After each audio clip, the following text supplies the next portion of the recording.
Yeah.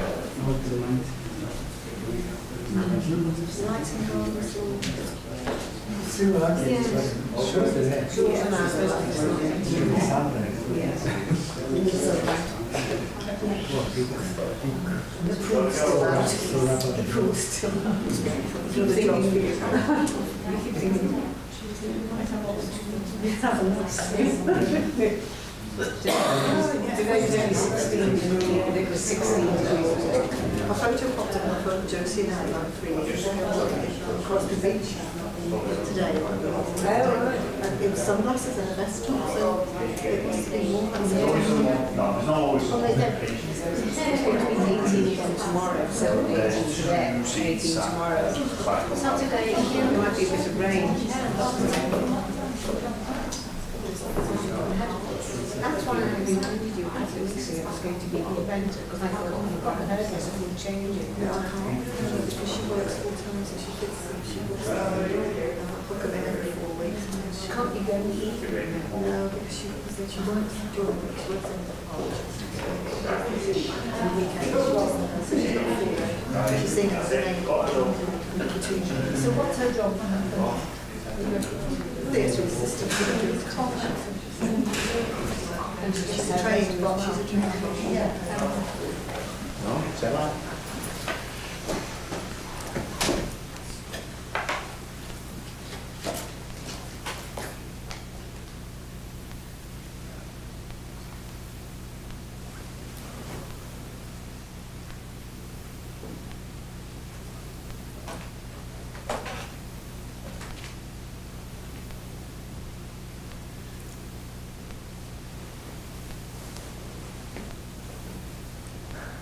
Sit.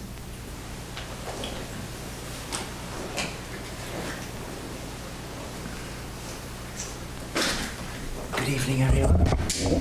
Welcome. Anyone here for the first time? Oh, one or two. Special welcome to you. Thank you for coming. So tonight we're going to talk about patience, main antidote to anger. I don't suppose anyone here gets angry anytime. No. So probably talk is just wasted, you know. Well, I thought I'd check you out first of all, and I thought I might just arrive 10 minutes late to see if you could but Sudana wouldn't let me do that. So we'll begin. What we do is we have a prayer to Buddha Shakyamuni to recognize his good qualities and to wish to develop them for ourselves, so we can bring benefit to other living beings, which is the most meaningful thing we can do with our life, is to spend it bringing happiness and peace and freedom from suffering to other people. Yeah. So if we do that, then at the end of our life we look back and say, hey, I didn't waste my life pursuing stuff that has no particular meaning. Instead, I used my life became really meaningful. So yeah. And so, but if we develop those qualities for ourselves, then we can improve ourselves. We can become the best we can possibly be. So that's what Buddhist teachings are all about, how we can change our mind so we can become the best we can be and bring that same benefit to other people. So we begin with this liberating prayer. It's on a red card. You probably find it very near you. And then we'll do a meditation, just a breathing meditation, and then we'll talk about practice of patience. And then we finish with a meditation as well.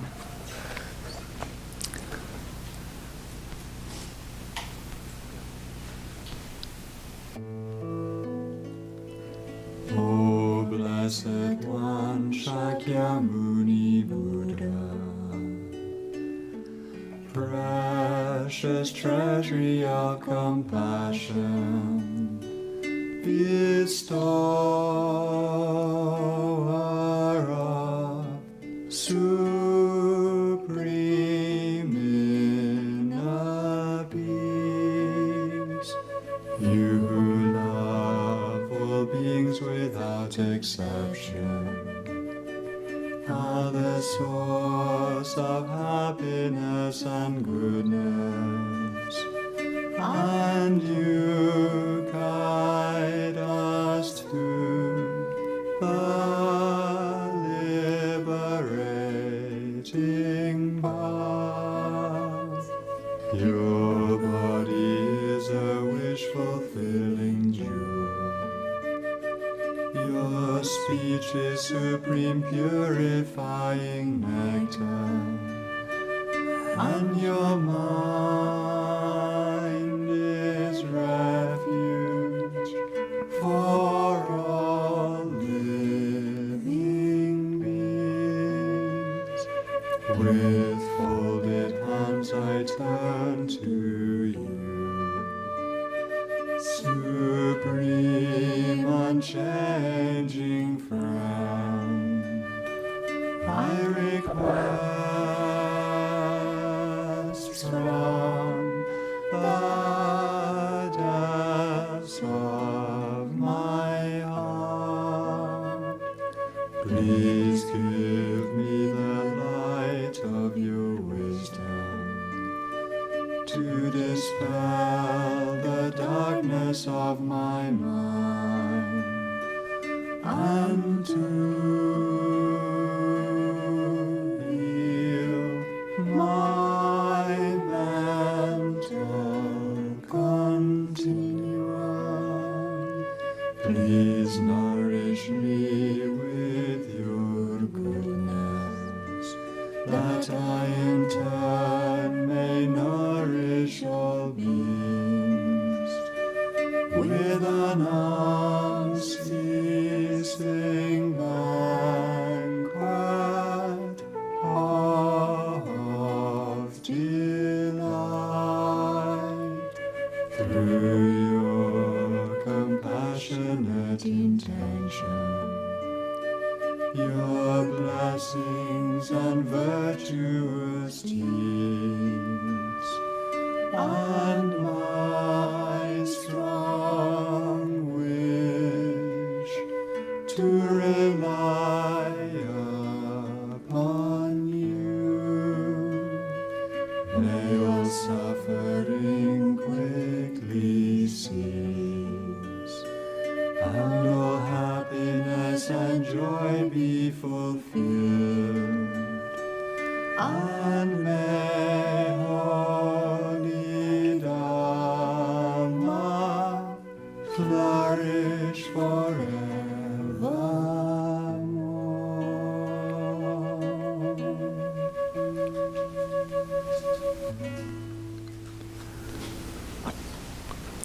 And so we can meditate. In meditation, it's good to have a good posture, so we try to have a straight back. You can place the back of your right hand in the palm of your left, like this, and raise the thumbs so the tips of your thumbs touch gently together. And just relax your hands into your lap. You can gently close your eyes and close your mouth. And so you're breathing just very naturally through the nostrils. You don't try to speed up your breath or slow it down. Just breathing very naturally.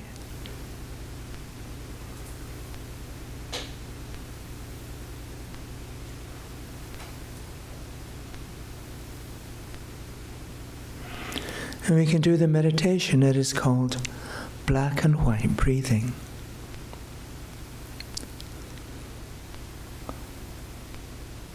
The black refers to our negative thoughts and feelings that destroy our experience of peace.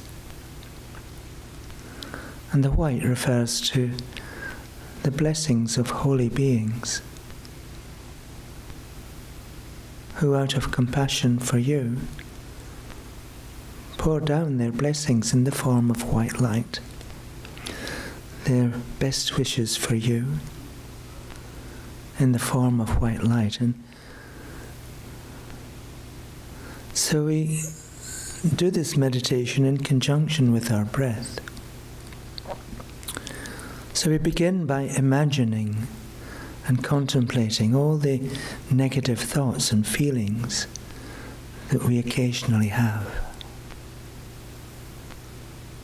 So we have feelings of irritation or anger,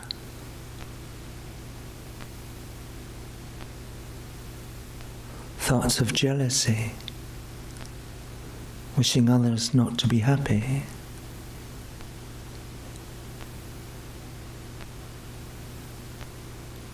feelings of disappointment, a sense of loss, losing something or someone that you like, anxiety about the future,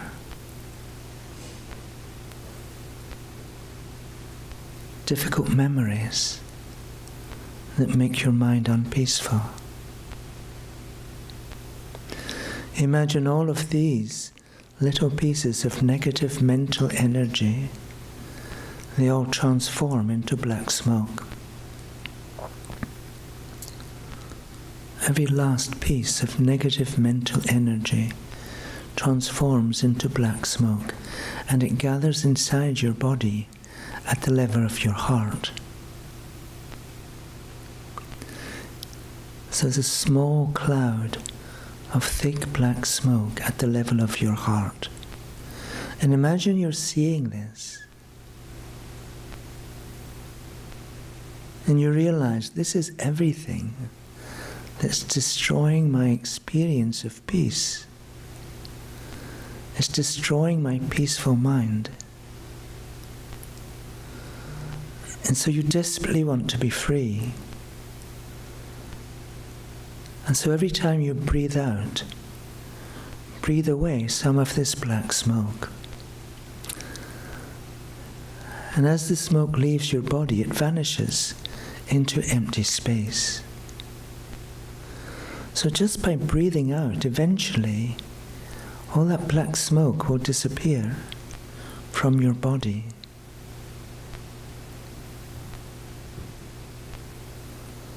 And then as you breathe in, imagine you're breathing in white light. This light comes from the blessings of all holy beings, all those who have gone before, all those who have followed the same spiritual journey that you can do now.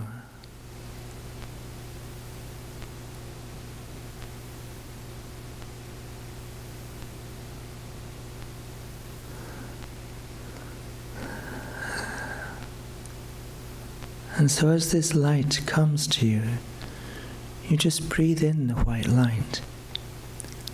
And gradually it fills your whole body, freeing yourself from any obstructions.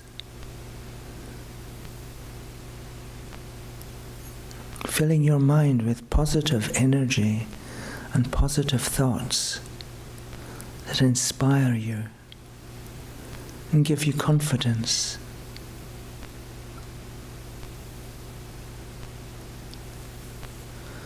So you're just sitting in meditation, breathing out black smoke, breathing in white light.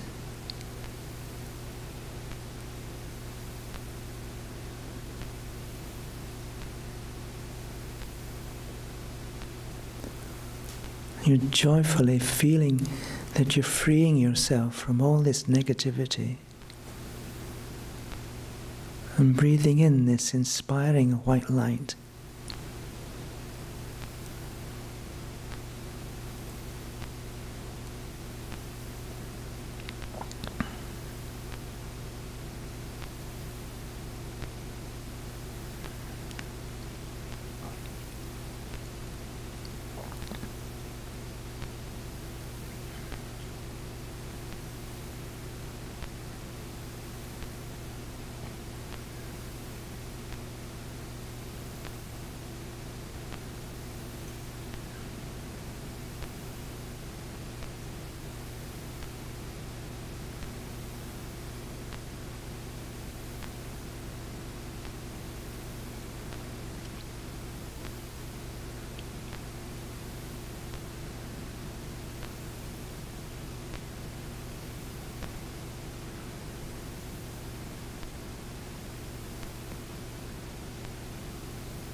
So just take another 5 breaths to breathe away the last of any remaining black smoke.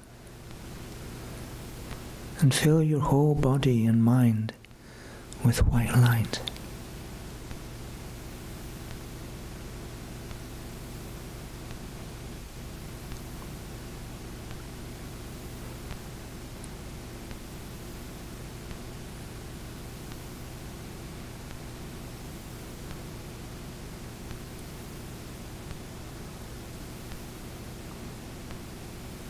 Feel that your mind is being filled with positive energy, inspiring thoughts and confidence.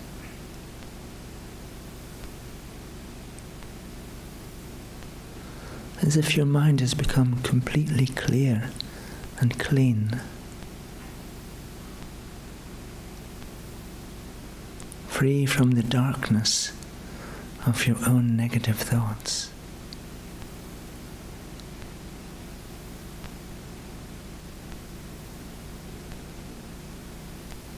Perhaps you find your mind has become peaceful.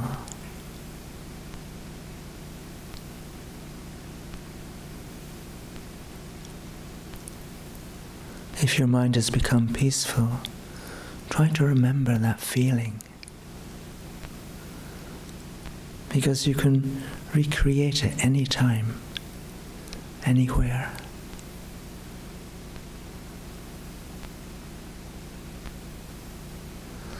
And so now you can begin to relax your concentration,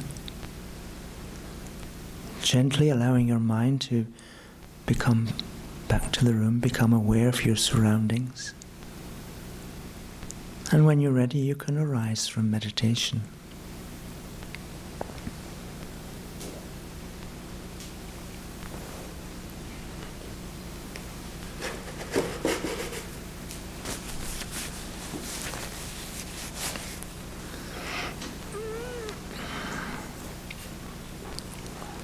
So that meditation is, as I said, it's called black and white breathing.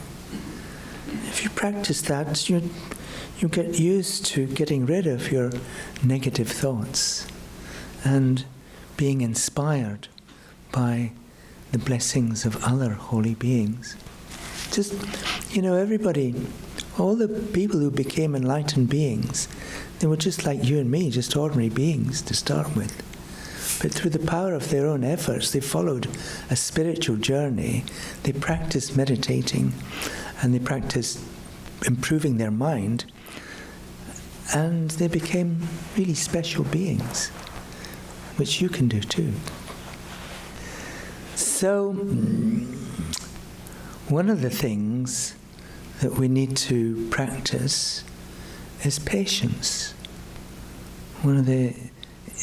For people who are aspiring to become the best they can be, there's 6 practices. The first one is the practice of giving. The second one is the practice of moral discipline. Just cleaning up your act, avoiding causing any harm to any other person. And the third one is patience. The other 2 are perfection of effort, then concentration and wisdom. But patience plays a very big part in Buddha's teachings, because it begins to overcome a very difficult quality of mind that's called anger. Yeah. So what we need to be able to do is think about how problematic our mind of anger really is, and the difficulties we create, both for ourselves and for other people. And we don't intend to do it. Nobody wakes up in the morning and think, I think I'll get angry today. Anger just arises in particular situations. Yeah? You ever had this experience? Yeah. But the problem with anger, if it's not controlled, initially it just starts off as a little bit of irritation. But if we don't deal with why we're being irritated, And that little piece of irritation can become just a little fire. And that little fire can grow into a big fire. And soon you've got a raging forest fire inside your mind. And you're just out of control. You ever been out of control with anger? You get to the cup throwing stages. Anyway, there's lots of happens every day, somewhere or other. People are hurting each other out of anger. People are often killing each other out of anger. So, I'm going to, this text, How to Solve Our Human Problems, the main part of the text is how to practice patience and the reasons for practicing patience.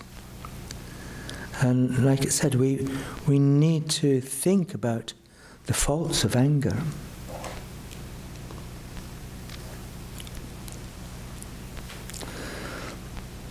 So what is anger? Anger is a deluded mind. The word delusion means we see the world in a way in which it doesn't exist. Anger is a deluded mind that focuses on an animate or inanimate object, feels it to be unattractive, exaggerates its bad qualities, and wishes to harm it. So animate is a person or living being. Inanimate object is like something like your car. When it breaks down, we get a bit irritated with the car, angry with the car. Did you ever see, there was a wonderful episode of Fawlty Towers. Basil, the main character, is driving to the bank to persuade the bank to give him some money. And his car breaks down. And he gets furious. He starts kicking it. He pulls the windscreen wipers off, he just almost pulls the thing apart. And then his wife, I've forgotten her name. Sybil. She comes along and looks inside the car and says, "When did you last put petrol in it?" In the meantime, he's tearing bushes out of a garden and pitting it. So, don't let yourself get to be like that.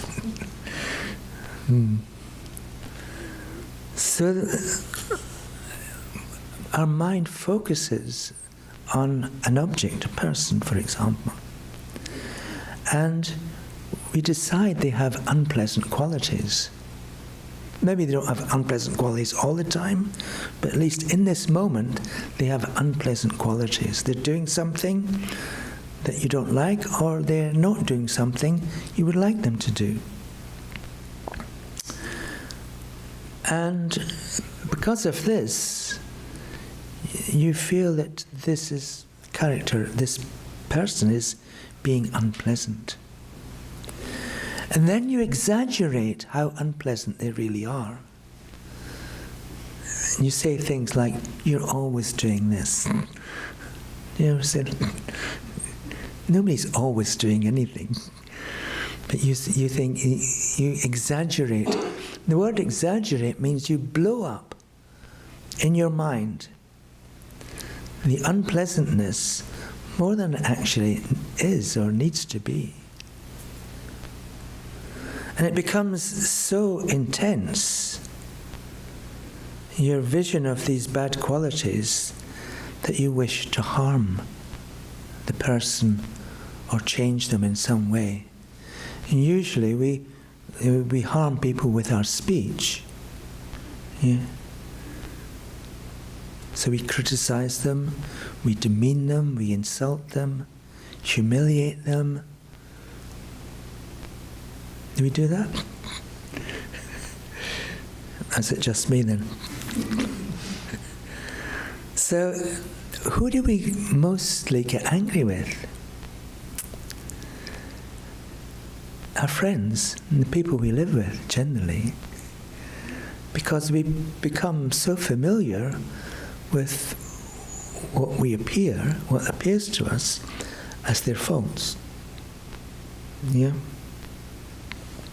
So we see their faults, we exaggerate them, we wish to change them, we tell them stop doing this or start doing something, and then we get our mind of anger, irritation is getting stronger and stronger.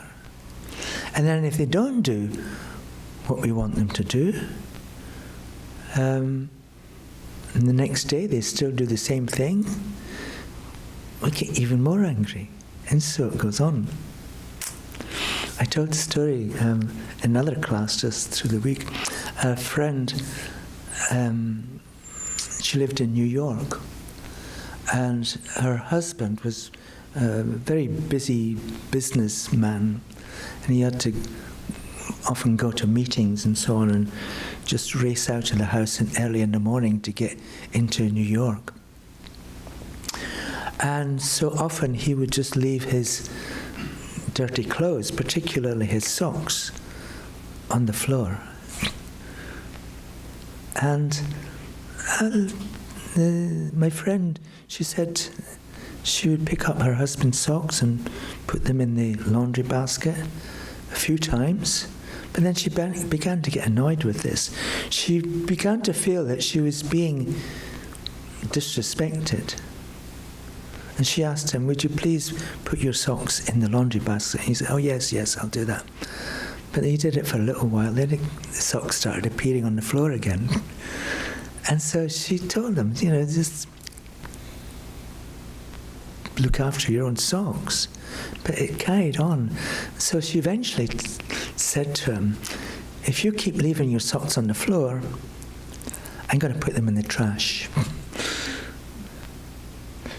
And so she said that her marriage began to fall apart when one day he was racing to get out to a meeting. He went to his sock drawer and there were no socks. Where are my socks? He said. He said, I told you, I put them in the trash. So things started going downhill after that. So it's a big lesson, that. Because in reality, the socks on the floor have no meaning until you impose a meaning upon them. The meaning that she was putting on the socks appearing on the floor, she was being humiliated, disrespected, not cherished, not cared for, an unequal partner in this relationship. And so she felt irritated and angry. So she was placing a meaning on it which the husband wasn't placing. He wasn't placing a meaning. He didn't mean to disrespect her. He was just thinking about getting to work. But she places this meaning on the socks. And she said herself, if I just kept practicing patience, I could have just kept putting the socks in the laundry. And then he would have had clean socks to go to his meeting. And he wouldn't have to go to his sock drawer and find it completely empty. And so you see how, if we're careful with the meaning, the way we place meaning on things, we could place a different meaning on it. So when you come home from work and your partner hasn't done their chores, for example, and you see the dishes still in the sink, do you get irritated and angry? Or do you think, oh, I could just do the dishes, I could help this, my partner or my friend, I could just help them. Because they probably must have some reason why they didn't do it. So I'll just do it instead anyway. It doesn't take long, it doesn't take 5-10 minutes to do dishes in the sink. And then there's no problem, there's no anger. There's just a mind of peace. And it's just a mind that's creating quality in the relationship. Because this mind is cherishing the other person who didn't do their chores. It's just cherishing them, just caring for them in the same way. And it's okay. But you can choose, you can make a choice. If you want to feel humiliated, go ahead and feel humiliated. But you'll just end up getting angry. And your relationships will diminish in time. You'll go to your sock drawer one day and there's no socks in it.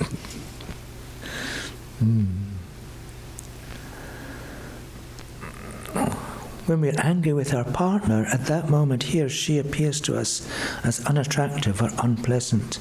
We then exaggerate his bad qualities by focusing only on those aspects that irritate us and ignoring all his good qualities and kindness until we have built up a mental image of an intrinsically faulty person. So, my friend was just thinking only about socks and his practice of leaving socks on the floor, never thinking about how he was going off to work, creating loads of money, and how they enjoyed their good lifestyle because he was a very important business person. Yeah. So everyone has good qualities. There's a great 11th century scholar called Atisha. We talk about him a lot on Sundays. In fact, we talk about a scripture from Atisha called Advice from Atisha's Heart. 46 pieces of advice. If we practice those in our daily life, we become a really super person. Yeah. So Atisha is saying, never think about others' bad qualities. Never think about others' faults. Think about your own faults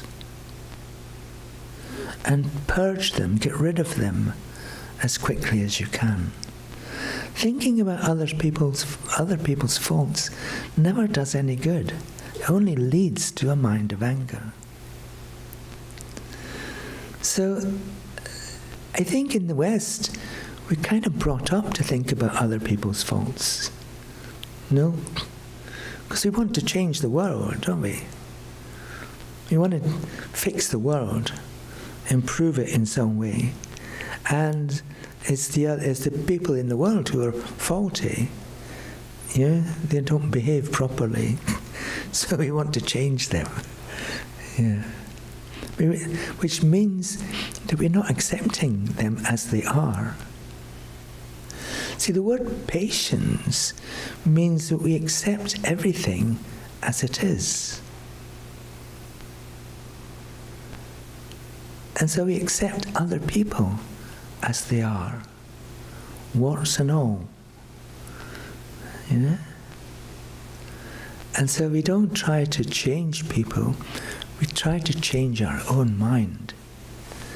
So if we never had a mind that was judgmental, for example, if we never thought about other people's faults and thinking other people have no faults, from a Buddhist perspective, this is absolutely true. Imagine if an enlightened being, Buddha Shakyamuni, walked in tonight. Do you think he would see your faults? It's probably we think that, but in reality, he doesn't see faults. All he sees is people in a process of becoming the best they can be. Because he only sees other people's potential. We all have the same potential to become extraordinary people, extraordinary beings, completely free from anger, no jealousy, no other delusions like uncontrolled desires. And then when we free ourselves from all of these delusions, we're almost home free. We don't have any more suffering, because these delusions that we have in our mind, they're the causes of our own problems. You know, when someone is consistently being angry, if you're in a relationship with someone who's being angry all the time, what do? You walk around as if you're walking on eggshells. Yeah? You're so careful not to irritate them or annoy them. And eventually you get fed up and you just leave. Because the anger of the other person is diminishing the relationship. It's harming the relationship. So if you're the angry one, you have to realize that you're creating the cause to make your relationship not work. So if you imagine, if two people are in a relationship and they have no anger towards each other, they never get irritated with each other, all they ever do is cherish and care for each other, that cherishing is like a glue that keeps the relationship together. But as soon as we start finding faults in the other person, then it's a tendency to create more and more separation until eventually the relationship becomes completely broken. So if you want good relationships, stop finding faults in other people.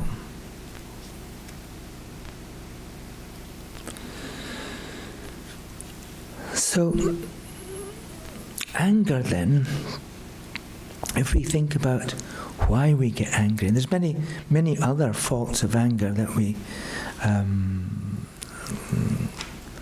can think about very quickly.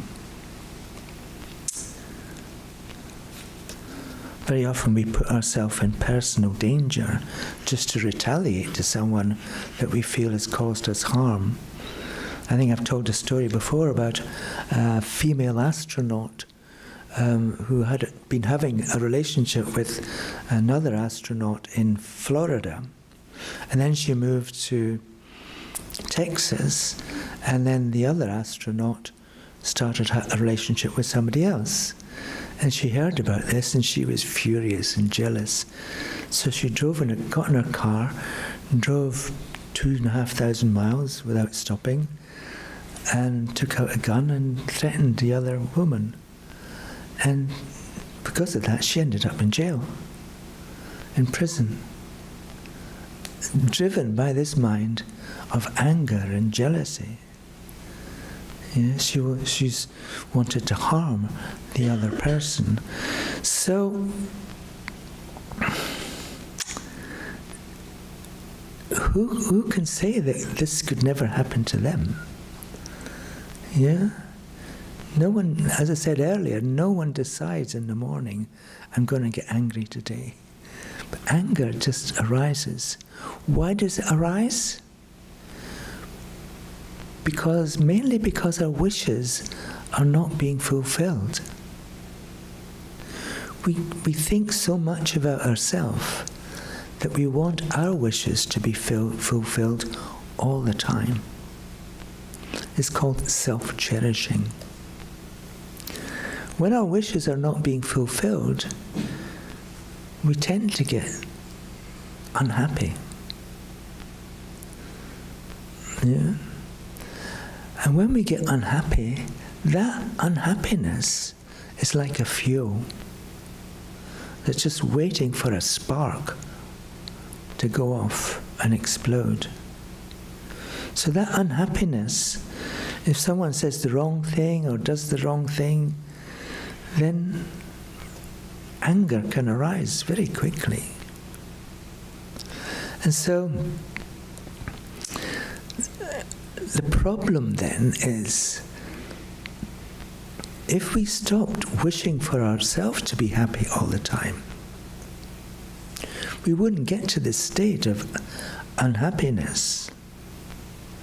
If we be more concerned about wishing other people to be happy, if we become more loving and more kind and more cherishing of other people and think, how can I help them fulfill their wishes? Then we feel that our wishes for happiness are coming from our actions aimed at fulfilling other people's wishes. Our wishes become less important. And so we tend to develop a beautiful mind. It's called humility. We develop this mind of humility, thinking my wishes are the least important.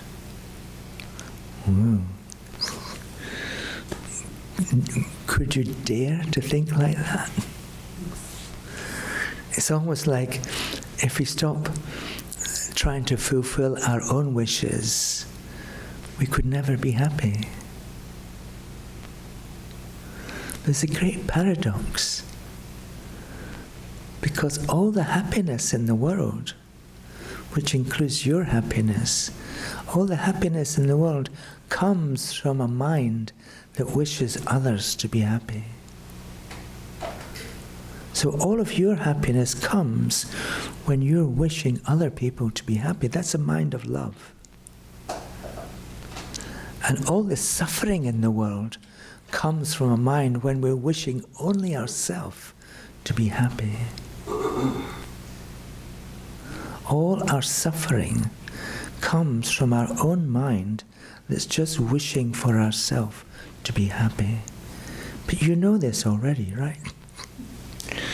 Yeah? No? You've experienced this in your own life. Just think of all the unhappy experiences you have, all the suffering experiences you've had in this very lifetime. And all of it, without exception, is associated with your own mind that's just wishing yourself to be happy.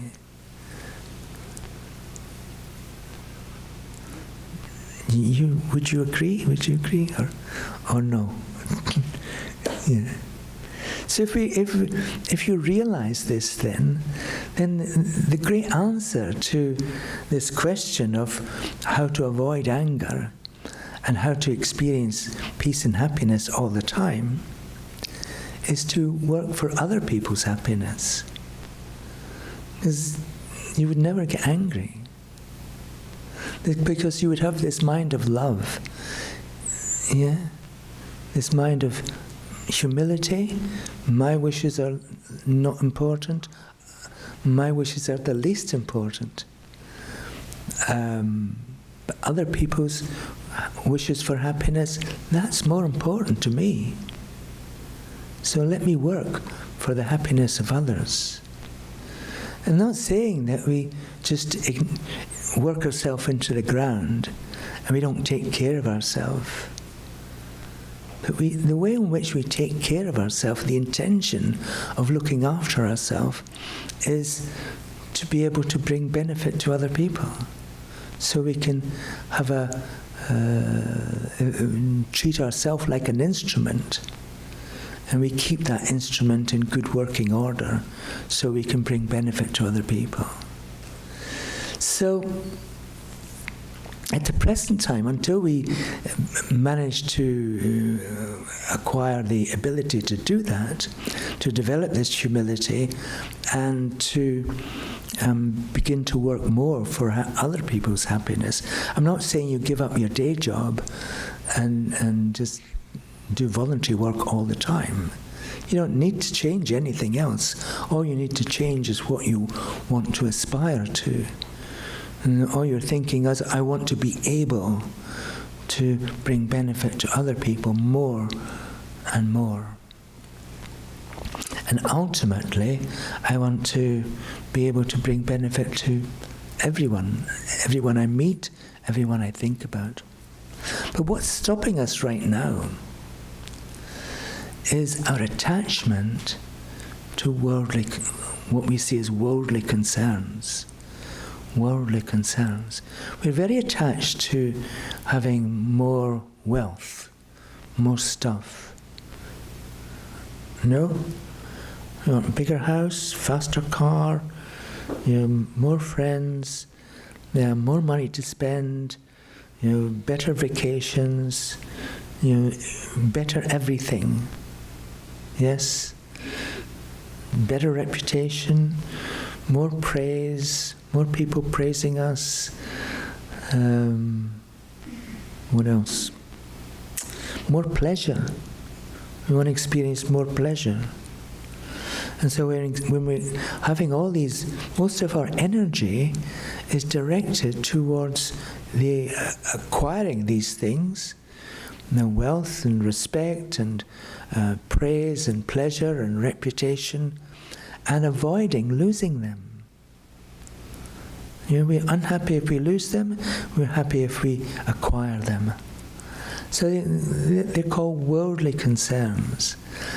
And to the extent that we have these worldly concerns, it takes us away from really working on the real cause of happiness within our own mind. The more energy we put into these things, the less energy we have for mental training, for spiritual training, for becoming the better person, for just looking at why it is we get angry and the situations that we find ourselves in when we're getting angry.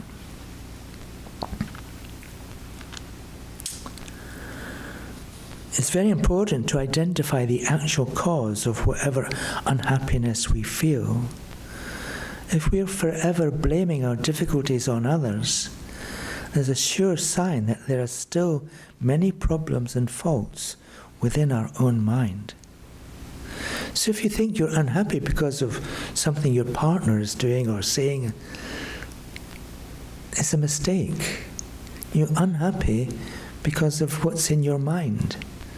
You have the qualities of anger and unfulfilled wishes, just wishing for your own self, wishes to be fulfilled, and sometimes jealousy, and so on.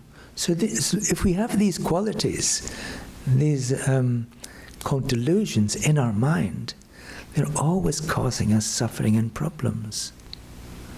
So as it points out in other places, often we think it's the other people who are our enemies. We turn other people into our enemies. Because we already have anger in our mind. They appear to us as enemies. They're not really. There's nobody who is can be specifically identified as an enemy. They're only enemies with respect to the mind that's perceiving this other person as being faulty and unpleasant. So if we had a loving, kind mind towards everyone, then no one would appear as faulty. And we'd never get angry with anyone. You understand? Yeah. So, if we want to avoid anger then we have to, first of all, be able to patiently accept anything that's occurring, anything that's going on. Someone's speaking badly to you, telling you what a horrible person you are. How do you respond to that? Do you respond back and say, "Oh no, you're the horrible one"? Then you start pointing out all their faults. Or do you just say, "Yes, I often thought that. Yes, I am. I often thought I was a horrible person." What does it mean? It doesn't mean anything. These are just little pieces of little words. Words can't harm you. What do they say? Sticks and stones can break my bones, but words can never harm me. Words are just vibrations in the air. Vibrations reach our ear, and we interpret the meaning of these words. We create meaning out of these vibrations. That's all we're doing when someone's speaking to you. So if you think someone's speaking badly to you, then it's because of your mind. Yeah? So again, you could just smile and say, yeah, you're right, thank you for saying that. I'll really think about what you said. And if it's true, then it gives you an opportunity to change, so you can thank them for pointing out your faults. But if it's not true, there's nothing to worry about then. So you can just carry on as before. So you don't need to feel that you have to retaliate and crush them and push them under a bus just because they said something that you found unpleasant. So what we're getting to is that we need to gain control over our mind. We need to stop and cut through our habitual responses that thinks, I am so important, I cannot possibly be humiliated. I cannot possibly hear anything bad about myself. I cannot possibly be in the presence of irritating people. I cannot possibly be in the presence of, things that I don't want. When we have this strong ego, then it's a real recipe for getting angry, and it's a real recipe for disaster. So what we have to be able to do is gain control over our mind. To no matter if something really difficult is happening, we don't need to respond to it with great difficulty, because if we respond angrily, very often we just make the situation worse. There's a nice expression that if there's a solution, if there's a problem and there's a solution to the problem, then we'll find the solution if we have wisdom. So there's no need to get irritated or angry or upset. But also, if there is no solution, and we can't find a solution to the problem, even then there's no need to get angry, because anger is not going to do anything. One of the problems of anger is that our wisdom, our ability to solve problems, just flies out the window.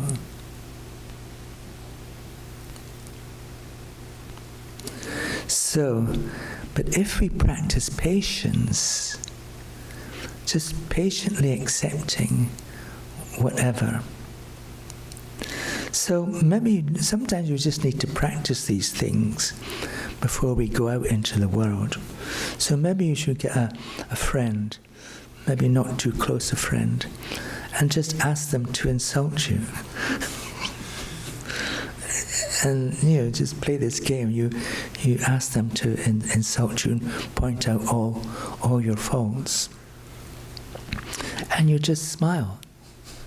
You just patiently accept. So, if you need someone to help you with that, I can do that for you.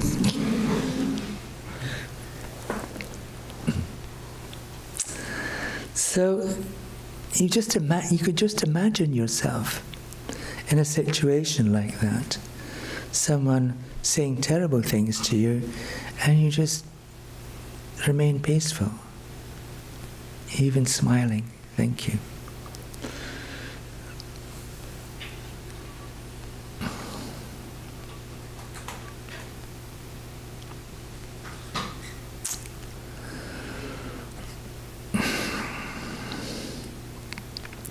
So we should not think that the practice of patience is some impossible goal.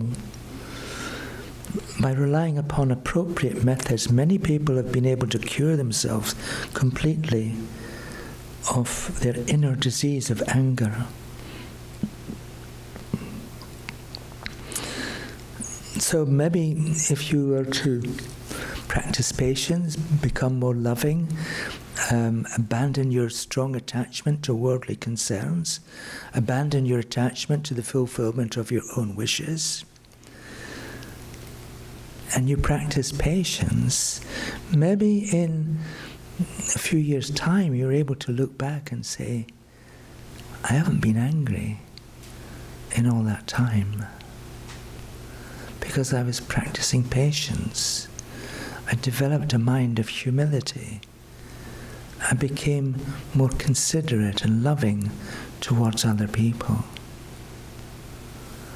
And so if you do that, then you're well on the way to becoming a really great person. And no matter what you're doing, because you're actually adding to the amount of happiness that exists in the world.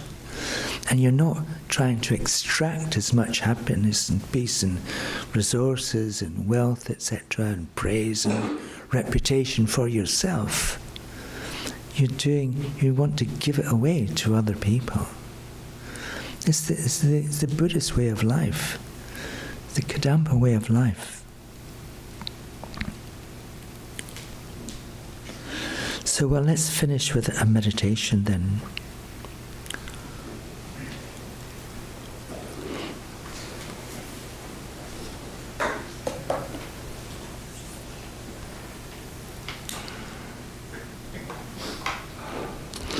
One of the great 8th century scholars, called Shantideva, he said, there is no evil greater than anger. The word evil simply means that which is the cause of suffering. There is no cause of suffering greater than anger. You can understand that all the harm in the world, all the conflict, all the difficult relationships, all the conflict, all the wars arise from a mind of anger. And there is no practice greater than patience. So if we patiently accept any perceived harm that comes our way, we control our mind and we don't respond in a negative way whenever we experience difficulty or whenever our wishes are not being fulfilled. If we do this, we'll eventually completely free ourselves from anger.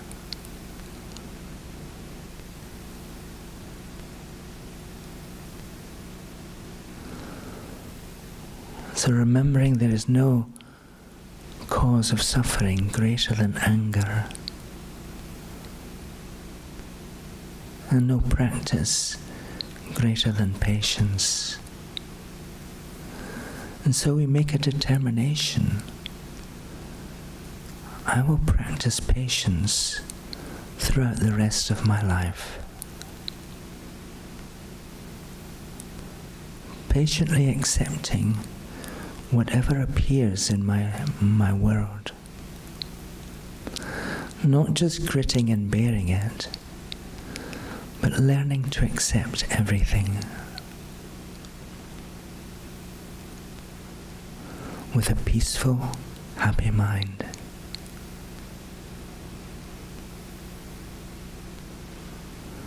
There is no practice greater than patience.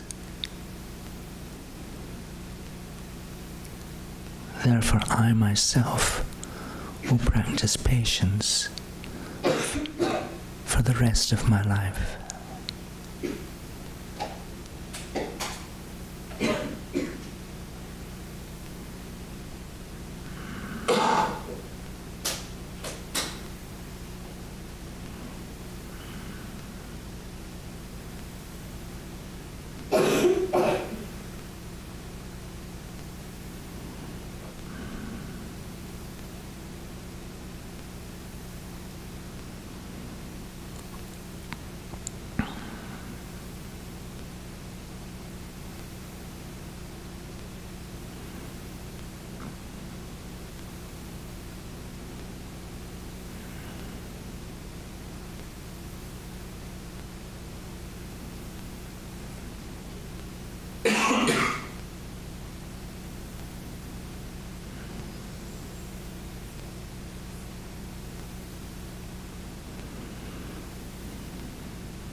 for the last 2 minutes, make a strong determination. I will practice patience for the rest of my life. There is no greater practice.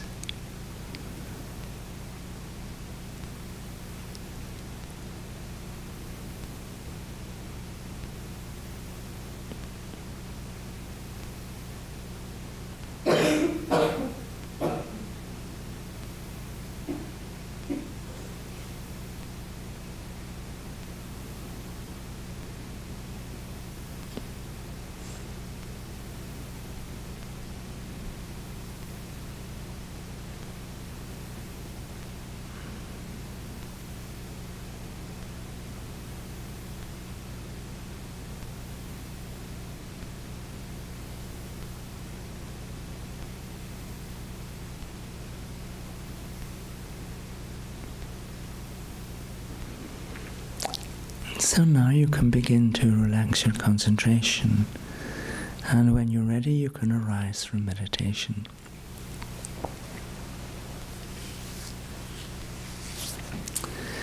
So having made the determination in meditation, we try to carry that out into our daily life. So we're always thinking, how can I practice patience in this situation? You know, whatever situation you find yourself in, how can I be patient in this? So there's, on Saturday we have a half-day course on this very topic, patience. And we go into more detail in some of the themes we've talked about today. And essentially it's all about changing the way we think about ourselves and relation to what's happening in the external world. So some of the things that we experience is we experience suffering. Everybody experiences suffering. Everybody experiences, throughout our life, we go through the sufferings of birth, sufferings of sickness, everybody gets sick, everybody experiences sufferings of aging, and everybody experiences sufferings of death. And then it starts all over again, life after life. So, when we're experiencing, terrible sickness, for example, do we get really upset because I'm sick? Do we get angry with the sickness itself? Do we get angry with the doctors and nurses? Or do we practice patience, even though we have this terrible illness, sickness? If we were able to practice patience, we would never get angry, and we would never, because anger makes our experience of the sickness worse. Yeah, it appears more intensely in our mind because we just focus on it all the time. And then we need to be able to practice patience when we're practicing Dharma, Buddhist teachings. Sometimes we can think, I've been meditating for a month now and I got angry yesterday. So it must, obviously this doesn't work, so I'll just quit. We need to be patient, Things will change. And sometimes the changes are imperceptible until one day you look back and say, hey, I've been much more peaceful over the past month. And my friend the other day said, what are you taking? You're so peaceful these days. And then we have the patience. We need to practice the patience of non-retaliation. Because inevitably throughout our life we'll get people who are trying to harm us. And so our normal instinct is to wish to harm them back. But what we're doing is creating the cause for more suffering. Because, what goes around comes around. Karma. We engage in any kind of negative action, no matter what the reason is, we create the cause for more of our own suffering.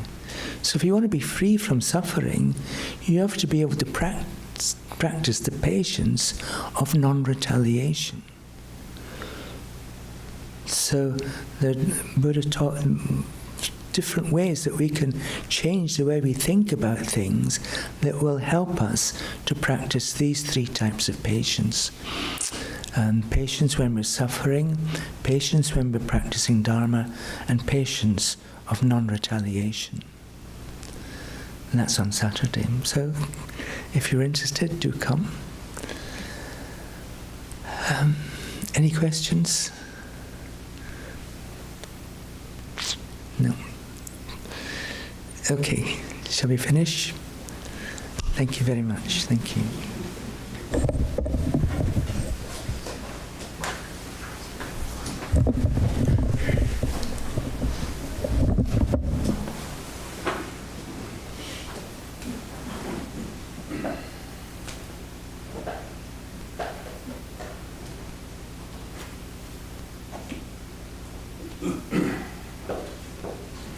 Anybody wants tea or coffee? It's in the cafe.